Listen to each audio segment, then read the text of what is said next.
بسم الله الرحمن الرحیم. اوس د افغانستان اسلامي امارت د مشرتابه محترم مقام رئیس الوزرا ته بلنه ورکوو چې خپله وینا په عیدګاه کې موجودو کسانو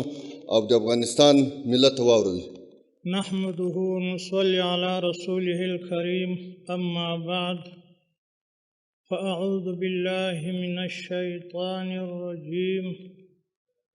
بسم الله الرحمن الرحيم إذا جاء نصر الله والفتح ورأيت الناس يدخلون في دين الله أفواجا فسبح بحمد ربك واستغفره إنه كان توابا صدق الله مولانا العظيم. گران محترم هغه کسانو چې دلته حضور لري دغه مبارک لمانځه ته راغلي وي او ټولو هیوادوالو ته او د نړۍ مسلمانانو ته د دې کوچني اختر د رارسېدو مبارکي وایم. الله جل جلاله دې د ټولو مسلمانانو طاعت بندگی په خپل دربار کې قبول کړي. ګرانو محترمو هیوادوالو، دا د شکر ځای دی، د الله جل جلاله د حمد ځای دی چې موږ او تاسې په یو داسې فضا کې دا مبارک اختر لمانځو چې په ټول افغانستان کې امنیت دی، قراري ده. دا یو لوی احسان د پروردګار عالم پر موږ او تاسې شوی دی. محترمو، ستاسو به په یاد وي تېر اختر یا تر هغه مخکې اخترونه چې 3 ورځې یا 5 ورځې یا 7 ورځې د اوربند خواهشو تقاضا ټول ملت کوله، او کوم وخت چې به 3 ورځې اوربند یا 5 ورځې اوربند وسو، دا به د عامو مسلمانانو د افغانستان د ولس دپاره یو څومره د خوشحالۍ ځای و. نو تاسې فکر وکړئ چې الله جل جلاله پر موږ باندې دومره یو غټ احسان وکړي. الله جل جلاله دې زموږ او ستاسو ملک بیا د پردیو د اشغال او ستړیا څخه راوساتي. دا څومره احسان دی چې ټول وخت یې موږ تاسو ته ازادي راوبخښل. الله مو جزا ازادي و دا نعمت دوامداره کړي. محترم مسلمانانو، دا نعمت شکر غواړي. الله جل جلاله موږ او تاسو ته د شکر توفیق را نصیب کړي. او ټولو هیوادوالو ته مې دا خواست دی چې دغه مبارک کې ورځې په یو داسې معصیاتو منکراتو تېرې نه کړي چې هر څه کوم او په مخه راله د هغه څخه مخ نه ګرځوم. باید هر یو دا کوشش وکړي چې دا زندګي دا خوشحالي په هغه شکل ولمانځي، دا ژوند په هغه شکل تېر کړي چې الله جل جلاله یې موږ ستاسې څخه غواړي.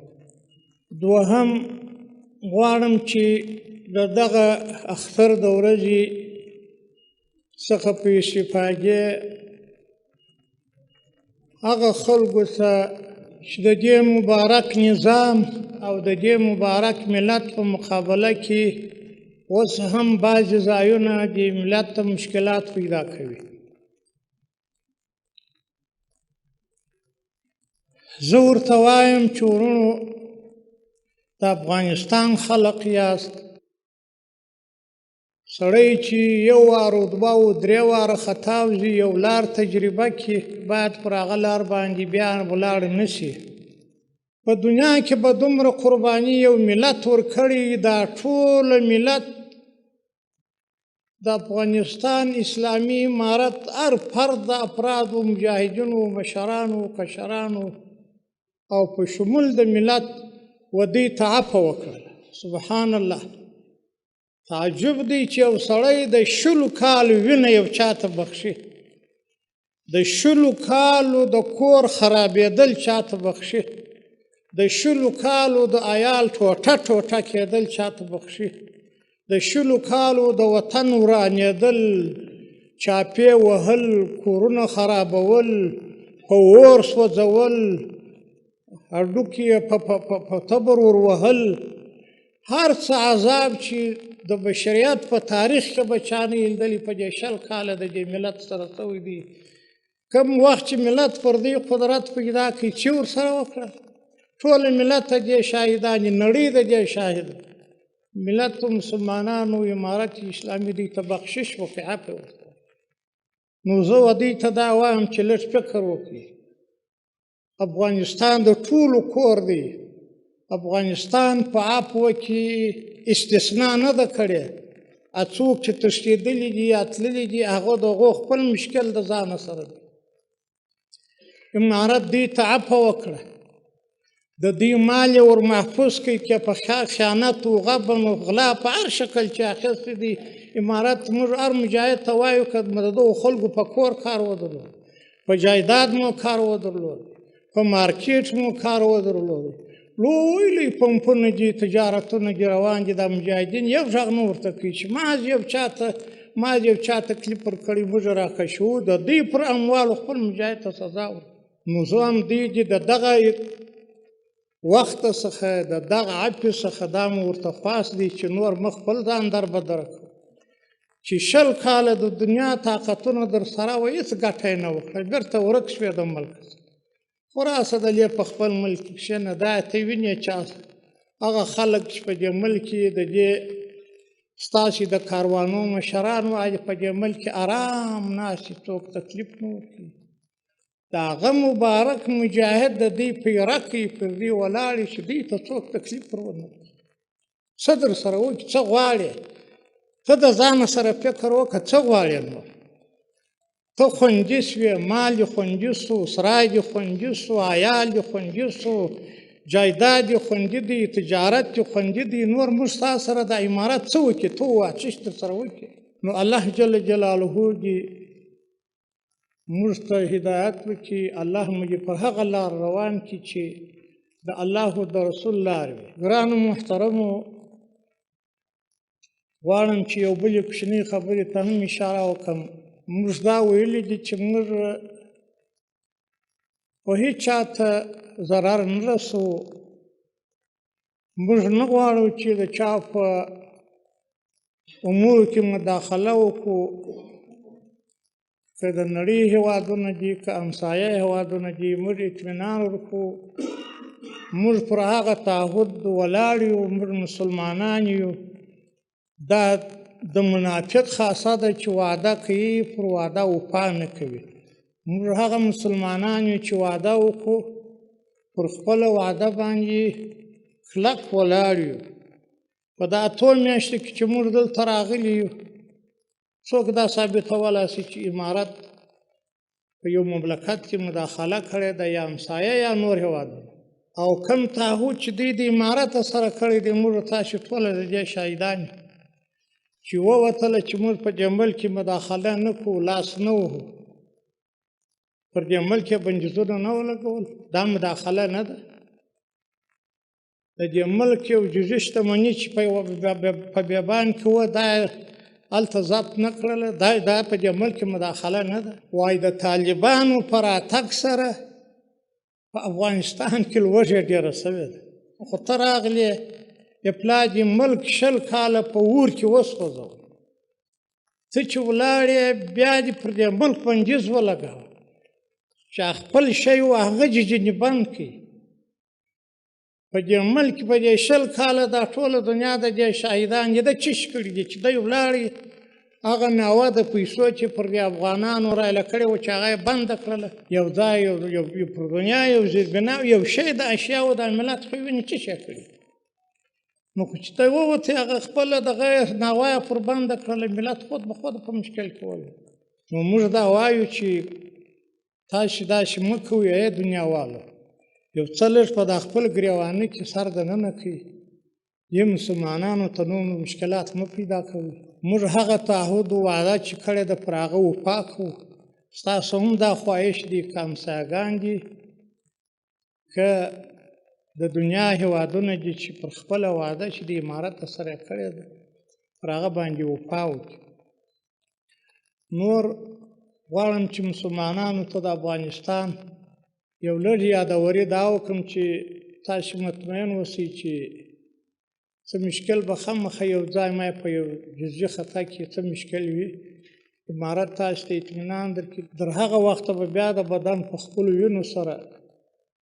د دې ملک تر هغه وخته خدمت کوي چې په ملک په سراسر ملک بیا په کلو یو مرمۍ دغه نشي یو ځای ان شاء الله تعالی الله دې موږ تاسو ټولو ته